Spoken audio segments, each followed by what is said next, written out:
Hi, welcome back to Book Buzz with Jen and Payne, a podcast focused on romance books. Today, we have the pleasure of having USA Today Bestselling Author Devney Perry. We're going to be talking about her amazing books, unforgettable characters, and so much more. It's such an honor having her with us today. Her books are some of our favorites. They're packed with all the feels and all the angst that you love in a book.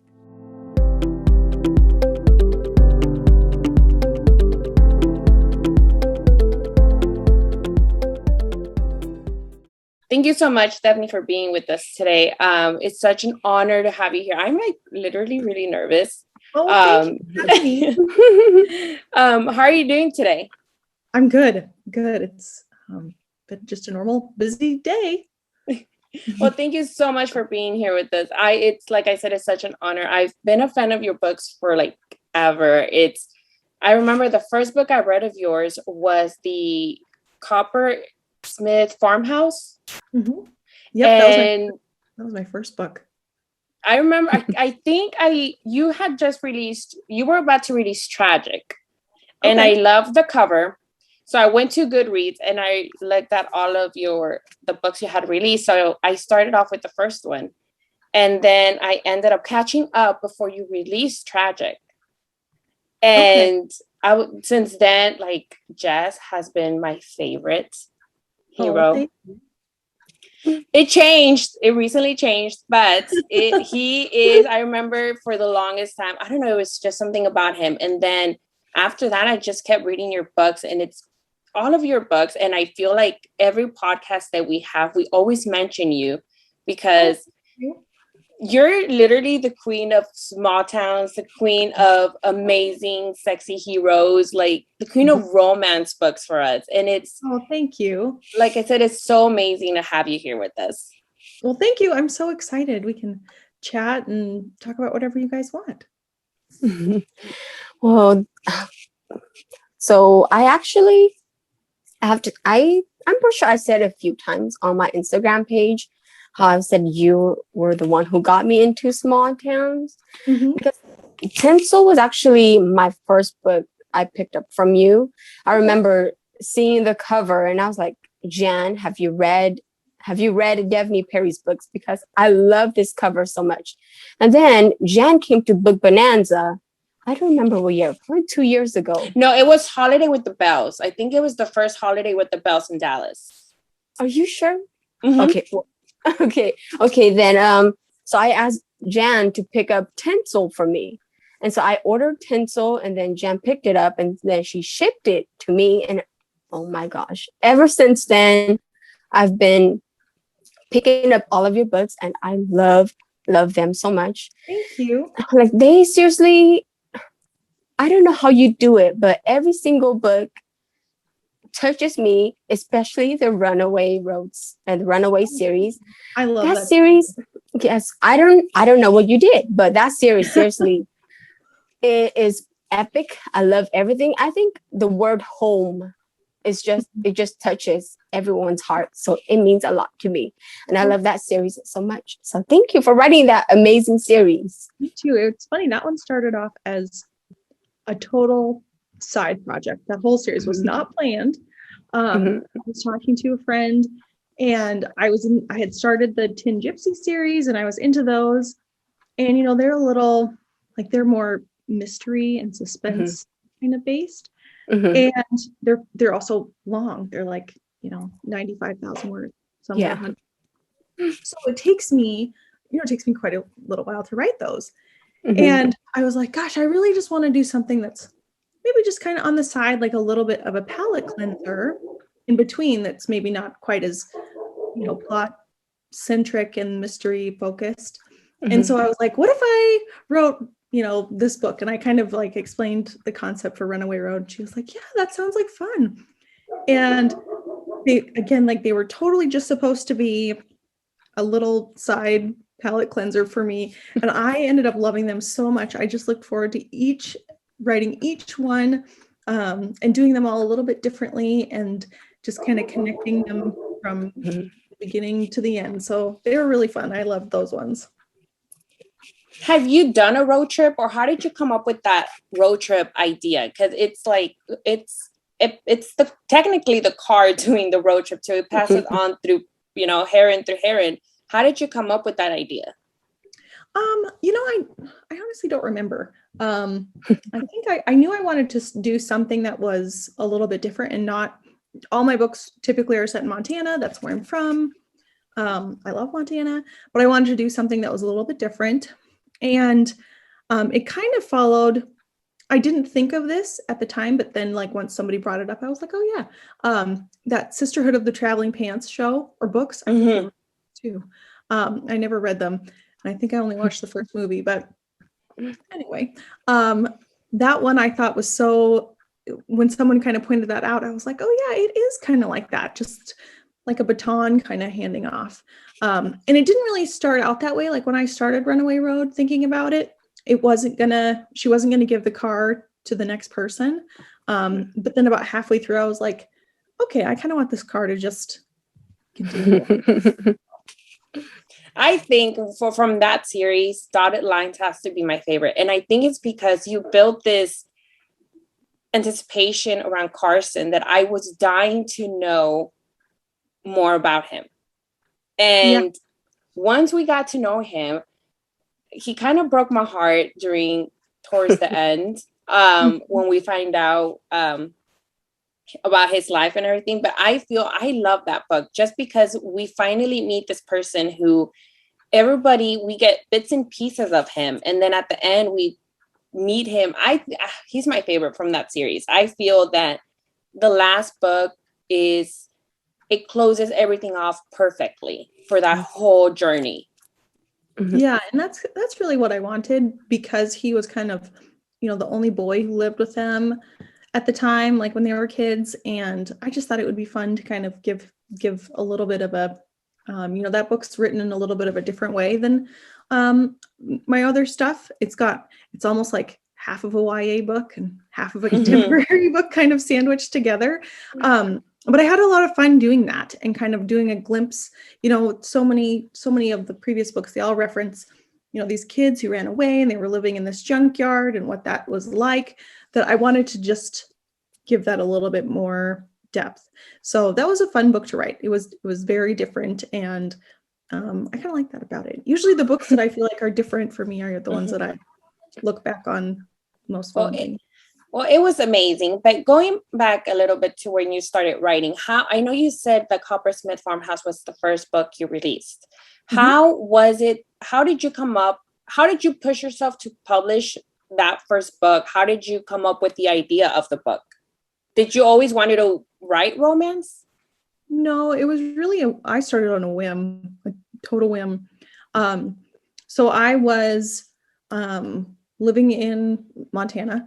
My husband was traveling a ton, and I had my 3-year-old, and then I had just had a baby. So my youngest was 3 months old. And when I was pregnant with him, I was reading a ton because my husband traveled so much. When I was pregnant, I knew that I wasn't we had just moved back to Montana and I didn't want to find a job. I thought that would be kind of weird. Hey, hire me, but I'm going to need maternity leave in like 3 months.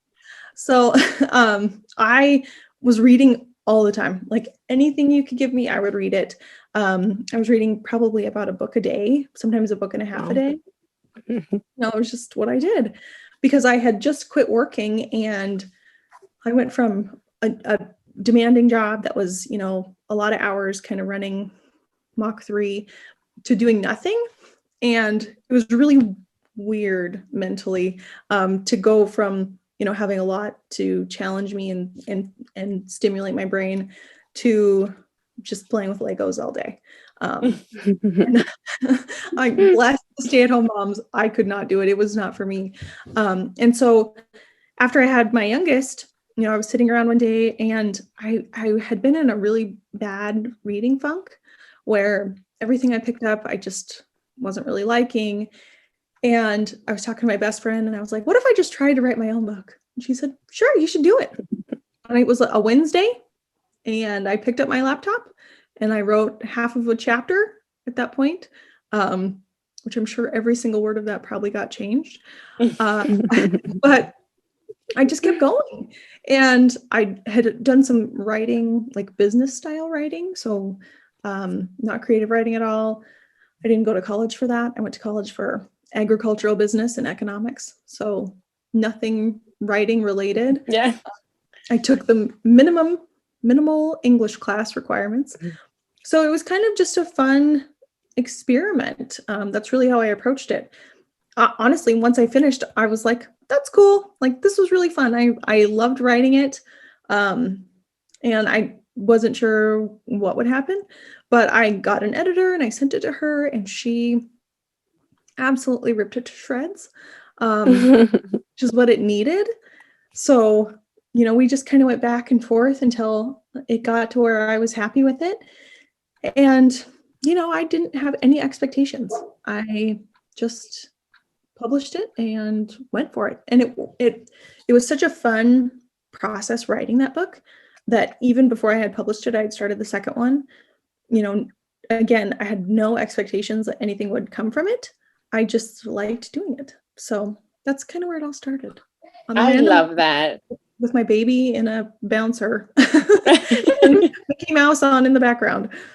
Well, I love that because, like I mentioned, I love that book. I love Jess. He is so, for me, he's this very alpha, sexy, I don't know. I just love everything about him. The way he goes, because when we meet him, he's very moody. He's very mean. He's very mean. Yes. And then he ends up becoming like this teddy bear that all you just want to do is like hug him because he's so protective. So how did you come up with, because I always say that your heroes are some of my favorite. Like there's something about them that they're just so like amazing to read. So how did you come up with that hero? And actually, how do you come up with your heroes? Because like I said, like me and Ping always talk about how they're impossible not to love. Well, thank you. I don't know. Honestly, like I think if somebody talked to me like that in real life, I probably would be like, what? Excuse me? But like in my fictional characters, I love it. I love reading about it. So I don't know. I always, I think in my reading life, I fell for the guys who were like kind of grumpy and just really bossy and Yes. kind of a pain in the butt. But I liked them when I was reading. And again, like, I think if my husband ever talked to me like that, I'd be like, what's going on? Like, I don't but I love reading characters like that. And so a lot of it was just came from, who I like to read. And it's just kind of just how they come out, I guess. That's kind of weird. It's weird to explain my creative process because most of the time I'm like, I don't know. That's just how they sound in my head. So. Well, we all love grumpy, moody heroes. So they're the best. So keep them coming because it's all about them for us. For some of the people who haven't picked up your book, which one would you recommend for first readers? I always think that The Birthday List is a good place to start. Mm-hmm. I love that book. It's one of my favorites. If somebody wants something that's a little bit lighter, Runaway Road's a great spot to start. I think it's very telling of how I write, although the heroes, like the hero in that one, isn't super grumpy. He's just a good guy, which sometimes I really like writing too. I like to kind of go all over the place. I don't think I can't think of any two books of mine that are the same. Like I don't have a formula, if that makes sense. Like I just write as they come into my head. And so I think those two are good ones to start. Tattered is another one of my favorites. Again, kind of different a setting. It's kind of tropey, it's got a surprise kid and a billionaire in small town Montana. So that one's kind of fun. So, and then if you do like mystery and suspense, which I do, I read a lot of that in my own thing. Like Nora Roberts is one of my all-time favorites. Her romantic suspense books, I just the day they come out, that's what I do, is I read those. So if you like romantic suspense, then Gypsy King's a good spot to start too. I love that, and I agree, because with the Tin Gypsy series, I remember when you first announced you were going to start that series. I don't read a lot of MC. I love like Sons of Anarchy, and I love shows like that, but I don't tend to read a lot of MC. So I was like, oh my gosh, What is she doing? You weren't the only one. I got that email a lot. Like, what are you doing? Well, because I was like, I trust her. I'm gonna read it no matter what. But I was like, okay, it's MC. But going into it, I don't consider it an MC to say. Yeah, it has the motorcycle little feeling and little thing to it, but I don't consider an MC, and it's a lot of mysterious suspense to it. And that's what me and Payne were talking about last time, how those books are like, they keep you on the edge of your seat. Yeah, and I really liked writing them. I agree. I do not consider those like a traditional motorcycle club book. People that are, say, oh, I don't really like MC books. I'm like, well, this isn't really an MC. It's kind of like after Sons of Anarchy, when everybody, yes, all the things happen. It's like after that. So not to spoil that show for anyone who hasn't watched it. But yeah, it was different. And, it kind of came from when I wrote The Clover Chapel, which is the second book in the Jameson Valley series. There was an MC element to that one. Very, very slight, just a family connection. And I always knew, I was like, oh, I want to write this. Because I actually used to read a ton of MC books. I loved them. I went through just this MC phase where that's all I would read. And then I moved on to something else, but that's kind of how I read, as I go through these little spurts of genres and tropes. So anyway, that was kind of where that came from. But then when I sat down and I was ready to write Gypsy King, I was like, I knew that I wanted it to be something different and something unique. And that's kind of how I decided to do it. Kind of the premises after their MC fell apart, kind of where these men landed, and kind of their found family. Which, from all your series, which has been, series or book, which has been the easiest and hardest to write? Like, how much research do you put into each series? I don't typically research a ton beforehand. Like, I will research with every book as I'm going. So as I'm writing, if I come across something, I'm like, oh, I should probably look into that. Usually it happens when I'm like, what's her job going to be? Or what's his job going to be? And I start researching, jobs. And so I'll do that with everyone. Before a series starts, I usually plan out how many books it's going to have. I really like to have titles planned before I start writing a series. I really like to have the covers done if I can.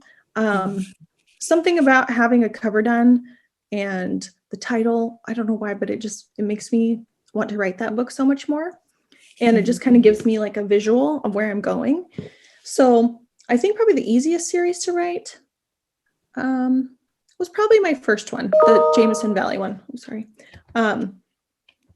And that's probably just because it was the first one, if that makes sense. Like, people always say, oh, your first books are the easiest to write. And it's totally true.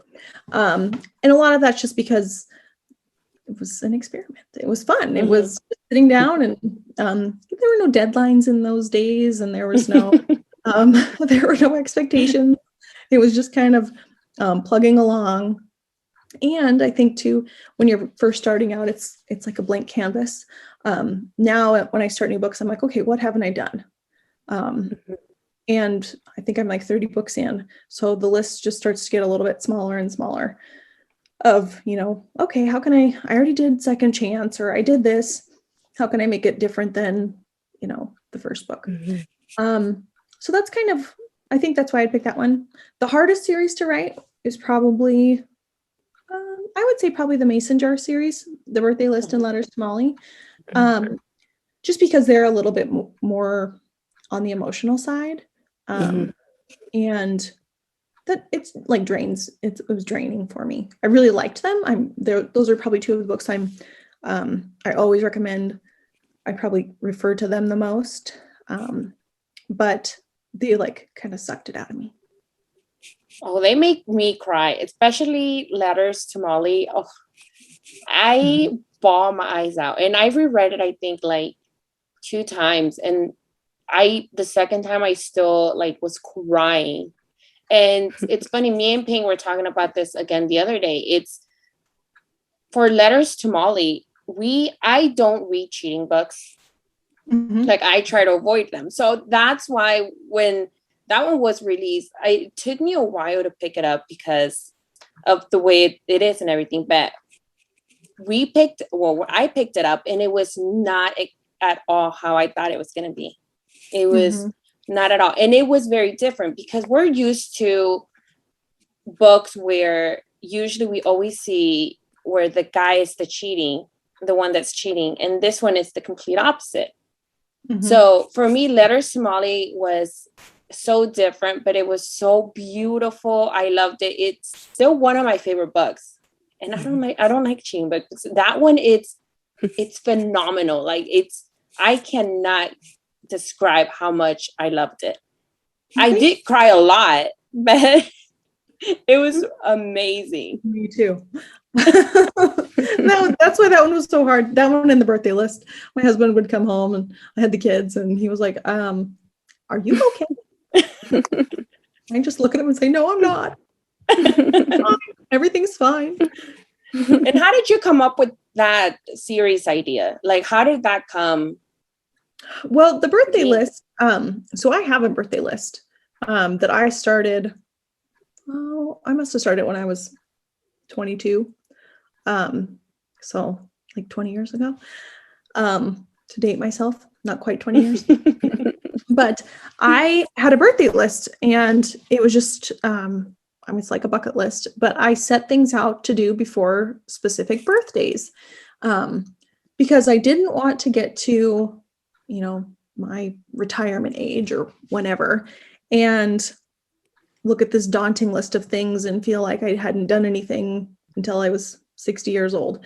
And so I set out these things, and at the beginning they were really little. It was stuff that I knew I wouldn't make time to do for myself, unless it was like a goal, if that makes sense. So like one of them was a karate class. I wanted to take karate. So I enrolled in a karate school and I ended up like, I was there for 10 years. I taught karate for years, and then I took a little vacation when I had to move. And then I went back and I got my black belt. It was just kind of one of those things that I never would have done had I not written it down in my list. And so that kind of inspired me to do that for the birthday list. And when I wrote that book, I was very set on not writing Molly's book. And in Molly's book, I wasn't going to write it. That was it. The birthday list was all by itself. And then I woke up one night. I think one of my kids had probably woken me up or something, as kids do. And I just had this idea about these letters. And I was like, I don't know why, it just came to me. And then it was literally middle of the night. And I was like, well, I'm going to write Letters to Molly. I had the title, I had the premise, I had the idea for it all. Some random night thanks to one of my boys. So that one came from. I seriously think Letters to Molly, I don't know, there's something about it that it just hit you to the core. Like the way how he went through and how she regretted. I don't know, just thinking about it gets you emotional because it is like Jan said, I don't pick up cheating books. I try to avoid and stay away from those because it just hurts. Because even if it's not me, though, I can just reading those words kind of just hit me in the core. And so I don't know, Letters to Molly is a very special book, and I love that book, and I love the birthday list. I seriously think the hero was I have to say he's your sweetest hero ever. and the birthday list, because he was with her through every single thing that she wanted to do. He was there for her. And that maybe you should go back to that world, because that world was so awesome. I love that world. I need to think of somebody else. Yeah, I agree. I feel like that hero Cole is probably the sweetest. But I feel like that was very intentional, because like he couldn't be a jerk. You know, like she had enough going on. She didn't need to deal with a jerk too. So yeah. Going back a little bit, how long does it usually take you to write a book? It depends on how long they are. So for my, like the Tin Gypsy books, which are, again, they're like 95 to 100,000 words. Those usually take me like 2 months, like a good solid 2 months to crank those out. The Runaway books, which were, 55 to 60,000 words, I do those in a month. Those ones kind of just came out really fast. And I think because they were shorter and because they were that kind of light, fun, I say light and fun, even though like I don't think they're necessarily light books. Like I don't consider Wild Highway a light book. That was my favorite in the series. And Dotted Lines too. Like those aren't really light books. But when I talk about it, I'm like, oh yeah, they're light and fluffy. And I had some. My tears would not agree. I know, exactly. Somebody the other day was like, I don't think you're very good at describing your own books. I said, you're absolutely right about that. So those ones were faster. Those ones took me about a month. Right now, like for my Willa Nash books and for the Eden series, which I'm writing, they take about 6 weeks. So that's kind of where I like them, is that 6 week mark. And I know you mentioned how you like to have your covers ready before you start the book. How do you come up with the idea for the cover? Because I know some authors talk about how they like to have the book done, that way they can refer it to the cover. How do you come up with the idea for the cover? Like, how do you do that without your story being done? Usually because I'll come up with titles for the series as a whole, because I like the titles to be kind of cohesive.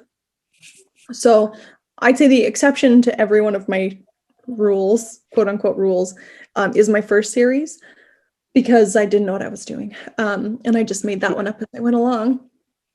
The rest of them, though, I usually planned a little bit better. So like the Runaway series, like those, I had all the titles lined up. I wanted them all to have to do with a road because of the premise for the book. The Tin Gypsy series, I wanted that to kind of have like a royalty type of edge to the titles. So I knew what all of those would be.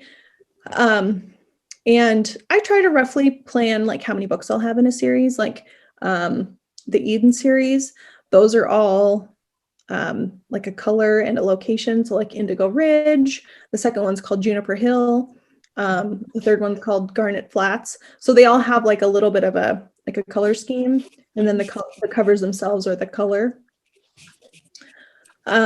So that's kind of how I started with those. And then, where I come up with cover ideas, it depends. A lot of times I'll be on Pinterest and I will browse like just artwork. I really like artsy covers, which I'm sure you can tell. I like to be a little bit different. None of them are very, they don't really scream romance novel, which has its ups and downs. But I really like creative artwork. I really like unique covers. I read a lot of fantasy and I collect a lot of fantasy. So sometimes my covers will have a little bit of almost a fantasy vibe, just because that's what I tend to gravitate towards myself.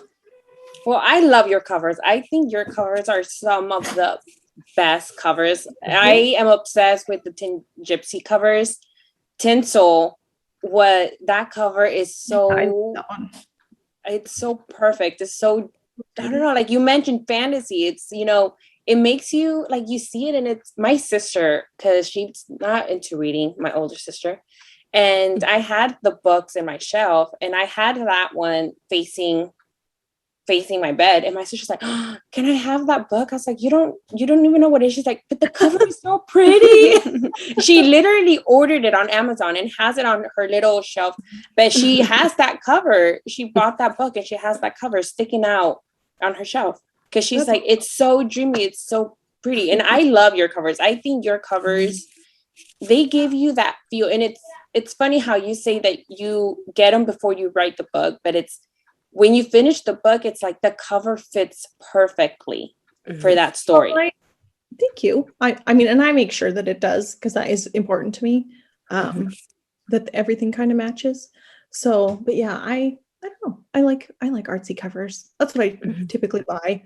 Like, there's a lot of times people are like, have you read this book? And I'm like, oh, the one with the pretty cover. Yes, I have. I have it on my shelf.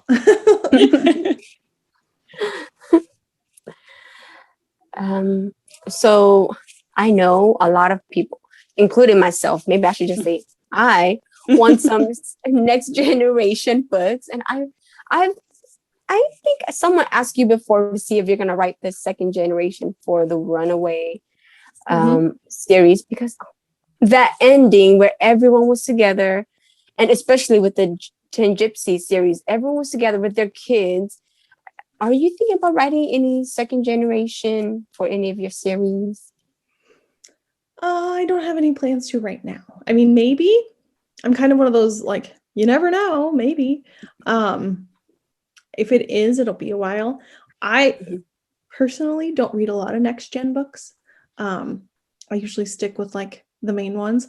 The biggest struggle I have is that all those characters and all those kids, they're still kids in my head. You know, like Charlie from Tattered, like she's still a kid. Like she's will always be like that kid in my head. And some of that is because I base so many like mannerisms off of my own kids, if that makes sense. Like you know, I think of all the kids I'm trying to think, like in epilogues, in like the Bitterroot Inn, some of the things that, like, usually the kids' dialogue is a direct reflection of what either my kids did or were doing at the time. You know, like in Coppersmith Farmhouse, Rowan, her personality was my son's. So like to a T. The things that she did is because he just was sitting right there doing them for me. And I said, hold on, I need to write that down. So it's hard. And when like thinking about them, like to me, like I say, they're kids.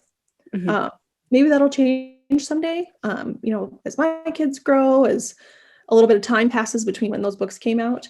But yeah, it's a maybe, a solid maybe. Which is probably not the answer you wanted. And I know that we spoke a little bit about Willa Nash. How did you decide to create that pen name? How did the idea for Willa Nash come? Well, and for that whole series, I wanted to have some books in KU, in Kindle Unlimited, and it's tricky for someone who like me pushes them onto all platforms. For readers who read on Apple and who read on you know, Kobo or Barnes and Noble or Google, anytime I would pull a series and put it in Kindle Unlimited, I'd get emails from people who were like, hey, I was in the middle of that series, like, can you put my books back, please? And that's hard to hear. Like, I don't ever want to stop anyone from reading. Like, I know that I go on binges, and you know, I have a poor memory these days. Also something I blame on my children. And if I don't kind of keep going in a series, it makes it hard for me to remember what's going on. And so that was just kind of something that I said, you know, I don't like doing that. I don't like pulling books in and out of these retailers. Like I want to be very consistent.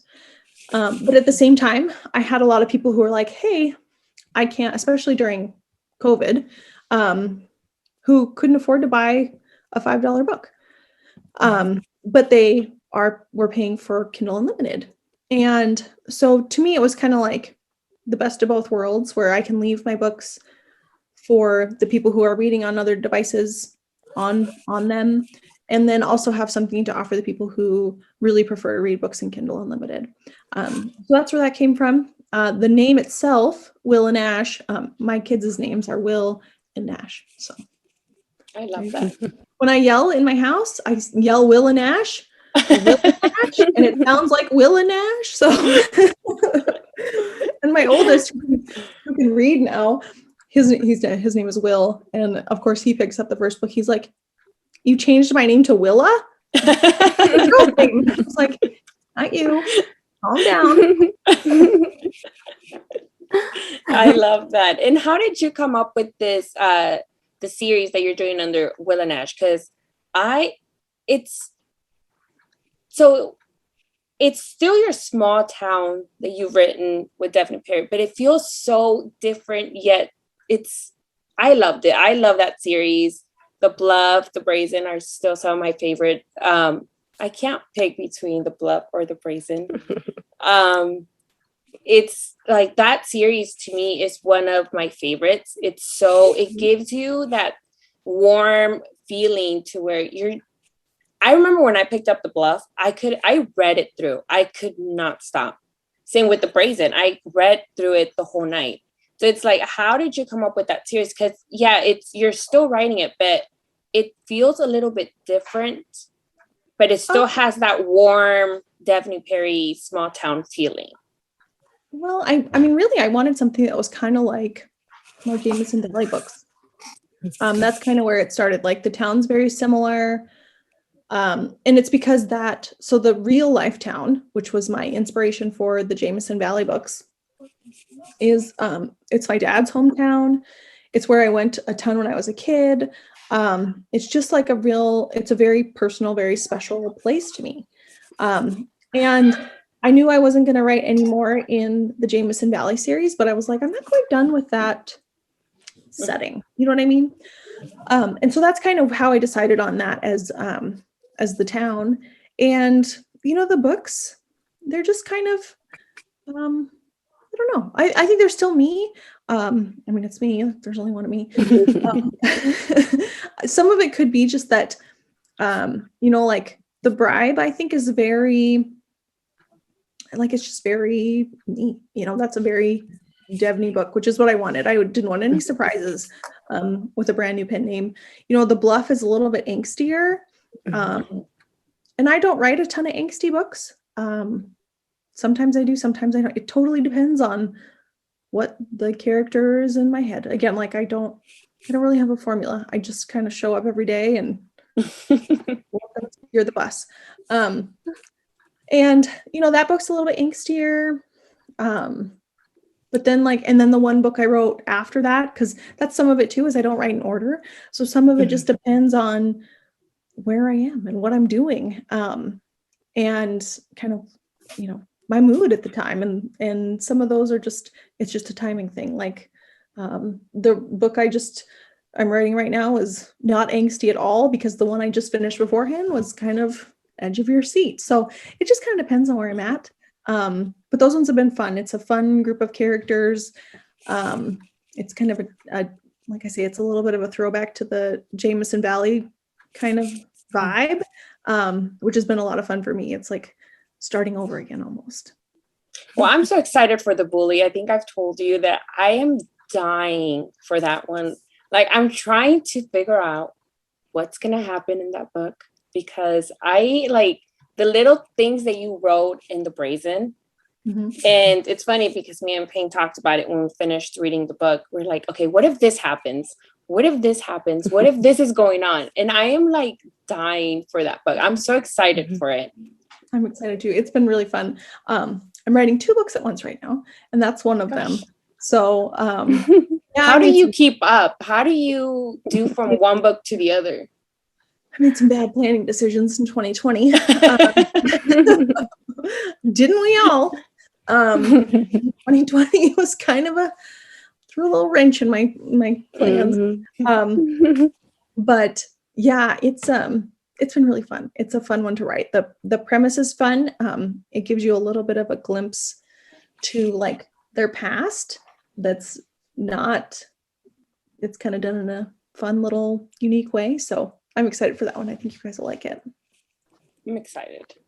I'm always excited. Oh, your books are always on my most anticipated list. Always. Thank you.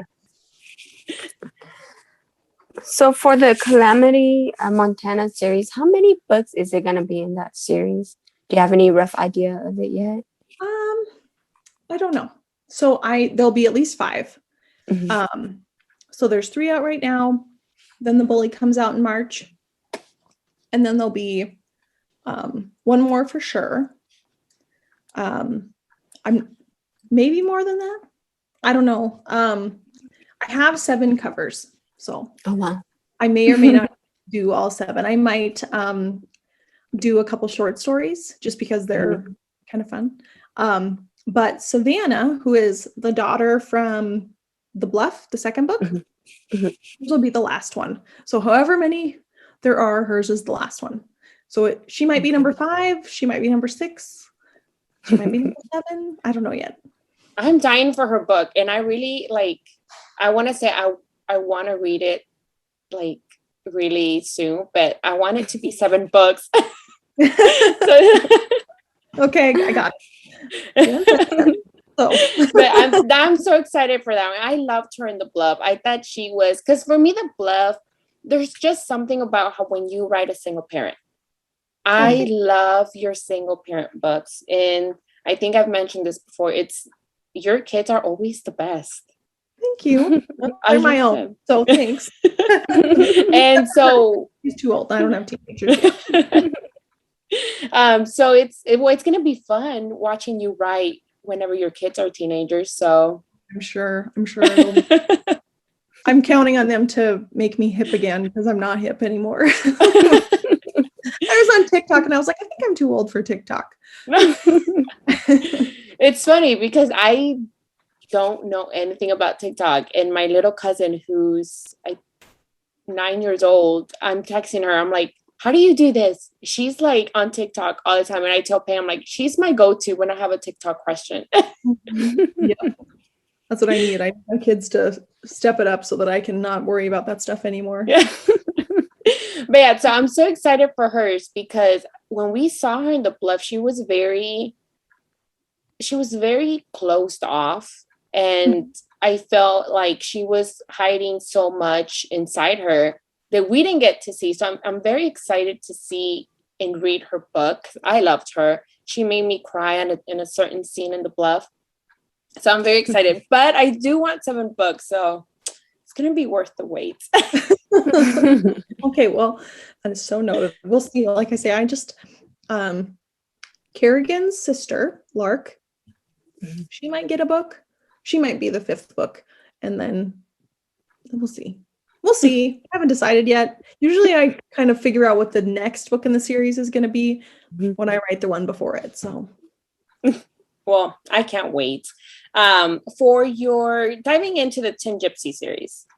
So with Tin Queen, which I loved, I thought it was an amazing book to end the series. Thank you. I loved Nova. She was very mysterious. She was very not what I expected. Yeah, so that's what I hope that people give her a chance. I think she's very unexpected. And yes. I think that's probably the best way to describe her. So I remember when I finished reading Fallen Jester, which it's my favorite. I love that book. I remember I finished it and I told Payne, I was like, I don't know how I feel about Nova. I was like, I don't like her. I know. But I'm like, just wait. Give her a chance. And when we read Tin Queen, she is the complete opposite of what I thought she was. Emmett, it's still this, because we get glimpses of him. I think we see more of him in Fallen Jester of how he is. But I feel that we really don't see his true self and how he is until we read his book. Because we dive more into how he's feeling And he's very, from what I took of it, he's very, now that everybody's with kids and married, he's very lonely. And I loved when they meet. It's I was dying. I don't know. I feel that Tin Queen started off with a bang, and it just kept you up, like the anticipation. You're like, oh my God, what's gonna happen? You know, when is the bomb gonna explode? It's very good. So how did you come up with that plot to where how you ended Fallen Jester, bringing in Nova, to how you came up with the plot for Tin Queen? So I planned, I'm trying to say this in a way that's not too much of a spoiler. So Nova is the daughter of Emmett's enemy. That's probably the easiest way to say it. And I had planned that from the beginning. So when I wrote, like when I was sitting down and figuring out how many books there was going to be, typically what I'll do is I'll plan like the tropes for each one. Typically, I say, sometimes I don't, but usually I did for that series, where I knew the first one was going to be enemies to lovers. The second one was going to be a marriage of convenience, because I knew I wanted that to be Isaiah's story from Tragic. The third one, a jilted bride. The fourth one, kind of a like stranded together. And then fifth one, a surprise pregnancy. And then the sixth one, like an enemies to lover, but almost a forbidden romance too. Kind of daughter of the enemy. So I knew from the beginning that she was going to get with him, because gosh, it's tricky to talk about your books and not spoil. Because there we go. Just because I'm going to give you the mom answer, because I said so. Because I just knew how I wanted the whole series to end, if that makes sense. I knew the beginning and where they started, and I knew the tropes going into kind of how I wanted to lay them out, and I knew how I wanted the series to wrap up, which is the epilogue. And so because of that, like I kind of always had that in my head. And that's why that's kind of how she came about, is I always knew that she would be in the last book. Well, I loved her. I love the book because it's not what you expect. And I really want people to pick it up, because she surprises you. And Emmett, for me, is so sweet. He had me like smiling and swooning throughout like the whole book, because you just love him. He cares so much. And that's what I was saying. So from the previous books, you only get glimpses of how he is. And then once you dive into his book, you see the side of him that you didn't really expect this, tough man to like feel the way he is. He was so, I don't know, like he was such a teddy bear. I loved him, and my heart was hurting for him. I was it's definitely probably the angstier book of all of them. It's I think it's also the sexiest book of all of them, just because of the nature of their relationship. So it is very unexpected. It's got a lot of bang to it. So I think I'm really, really thrilled with the early reviews. So I'm glad people are loving it. It makes me happy. I love that one. And then going back a little bit, so for Isaiah, because we met him in Tragic. I remember when I read Tragic, I remember in your group, everybody was asking you if he was going to get a book. Brother going to get a book. And I was like, give me a minute. And then you finally announced that he was going to get a book, but he was going to have going to be in a different series, and it was going to be the second book of the series. So when we finally got his book, I was so nervous going into his book. I was excited because I was so curious of how he was going to move past the guilt that we saw him in Tragic, because he had so much guilt. He was closed off. He was, he shut himself off and didn't let people in.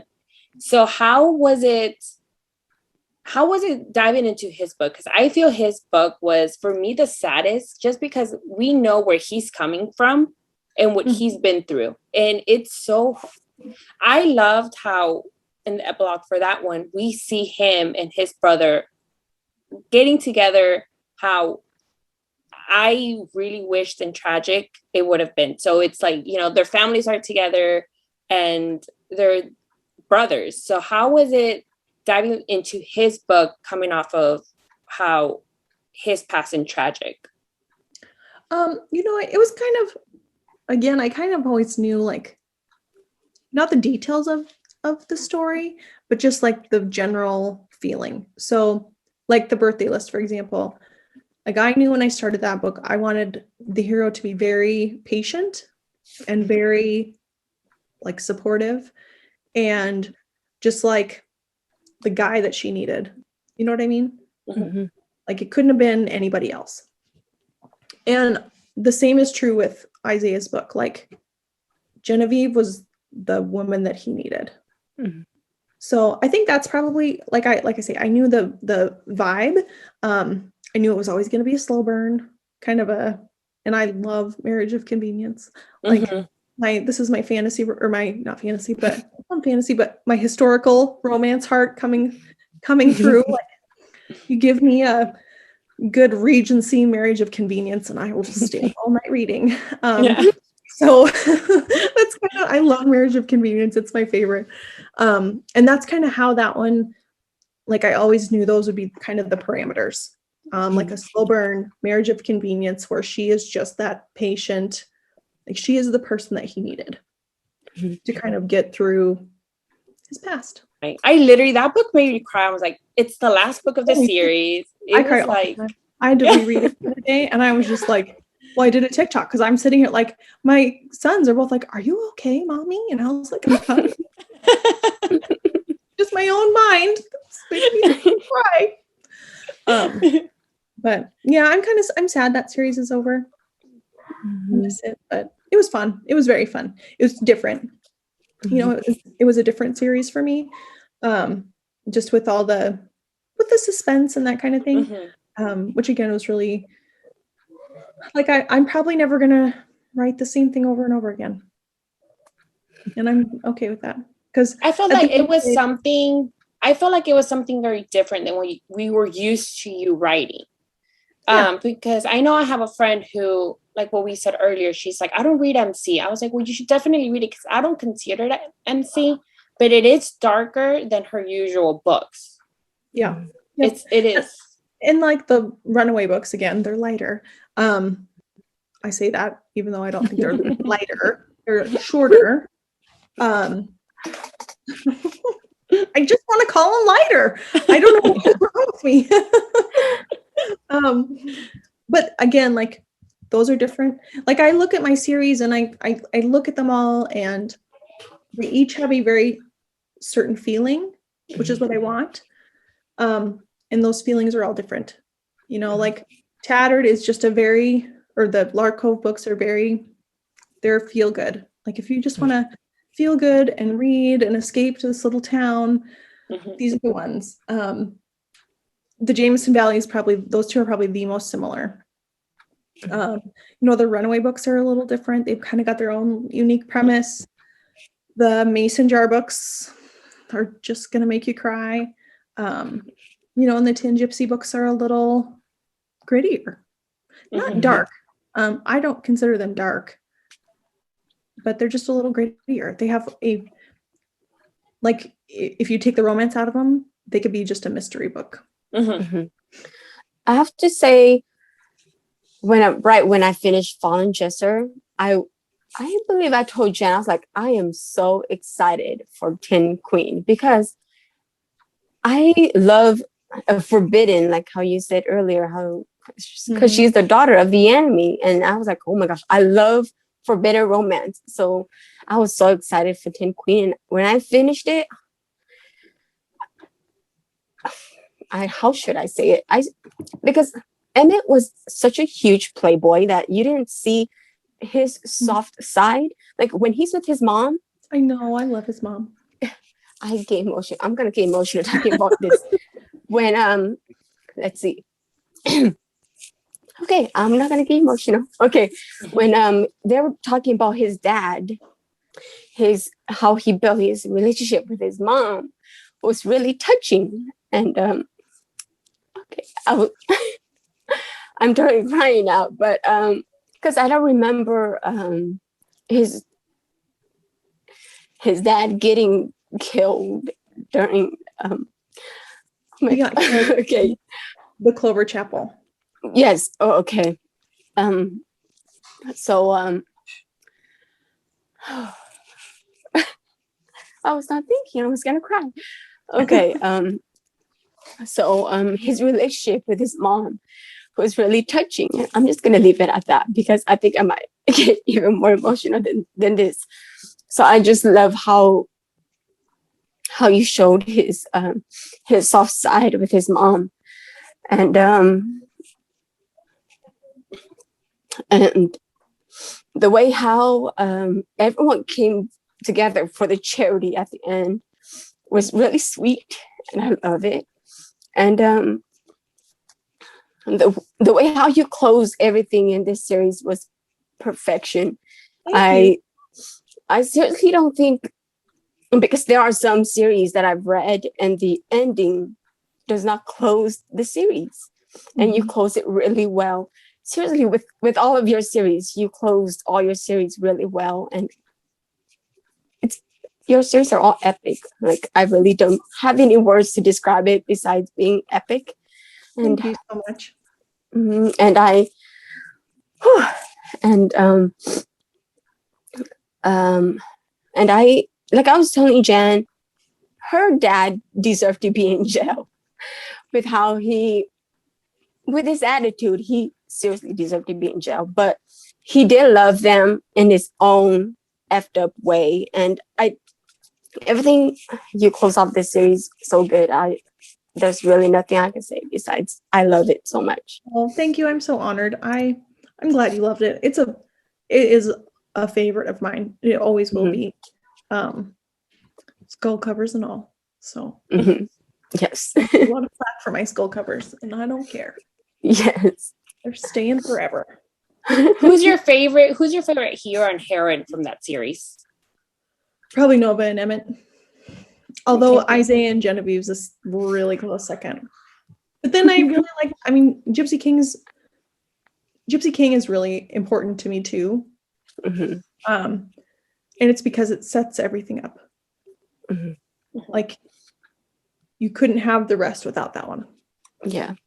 So I think that, but Emmett Nova is probably my favorite. And part of that is because of all the people who came before them. Yeah. Which is usually how I am when I'm reading. I get to the last one and I'm just like, these are my favorite ever. Start over at the beginning again. So now that you're finishing the Tin Gypsy series, and you are diving into the Edens, so what can you tell us about that series? So the Edens is you'll see when you excuse me when you read the first book.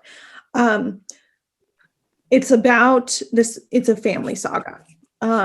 So the first book is about the oldest brother, and there's 6 kids. There'll be 6 books, and it has a little bit of Jameson Valley. I don't want to say a feel, but sort of. It's small town Montana. There's a little bit of suspense mixed in to the first book. I'm writing the second book right now, and there's like no suspense because I can't decide. So I just go through, and some books have suspense and some don't. But the first one does, and some of it is because she is a cop. So she moves and takes on the chief of police position in this little town, and has a one-night stand with a guy who she thinks is a tourist, like here today, gone tomorrow, and he thinks she's here today, gone tomorrow, and the next day they show up at lunch, and there they are. So it's I don't know if I don't really think it's angsty. I mean, you can tell me if you think it's angsty or not. I don't really think so. It's just kind of the series will just be about this family. Each of the siblings will have a book. And yeah, I think they'll all kind of get written over the next year or two. I love anything you write though, but that's just me being. And then I know because you did write the Tin Gypsy and the Runaway series under Devney Perry together. So you will alternate between one series and the other. Are you going to do the same thing with the Edens, or are you just focusing on that series and Willa Nash, or are you doing 2-book series with Devney Perry? I don't know. I'm trying not to make the poor planning decisions in 2021 that I made. So as of today, August 23rd, or whatever day it is, I'm gonna just probably have one Devney Perry series going for a while. I might add one later on as we get towards the end of the Edens, but my plan right now is to write an Edens book and then work on the Calamity series. So the Calamity series will likely wrap up unless, Jan, you get your 20. Unless you get your 7 books. Crossing my fingers. They will most likely wrap up in 2022. So I'll probably release 2 or 3. Don't hold me to that. And then I am going to write something different for under Willa Nash, maybe. I haven't decided if it's going to be Willa Nash or Devney Perry, but it's going to be a standalone. I always say it's a standalone, and then I create a series around it. But I'm very unpredictable. The problem is I get attached to my side characters. So anyway, that's the plan right now. One Devney Perry, one Willa Nash. I'll alternate them back and forth. And that might change, but that's the plan. I'm going to send like weekly messages. 7 books, 7 books. What, 7? But that's so amazing. Like, I truly can't put in words to how much I love your books. Thank you. They're amazing. Guys, thank you. And it's, like I said, it's such an honor that we had you here today. We love your books. I cannot wait for everything that's to come, for the 7 books in the Willa Nash series, for the rest of the Edens. It was an honor having you here, and I can't wait to see whatever you have in stock. And I cannot wait for everyone to finally read Tin Queen. It is one of my favorites. Fallen Jester and Tin Queen like come side to side.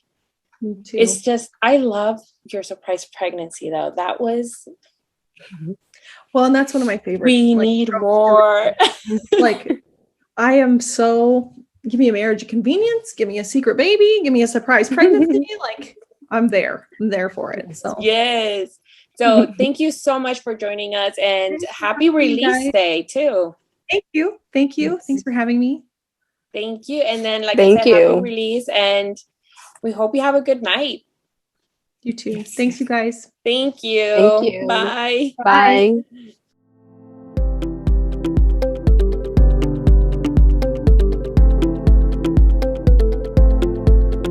Thank you so much, Devney Perry, for being on our podcast today. It's such an honor and a pleasure to have her here.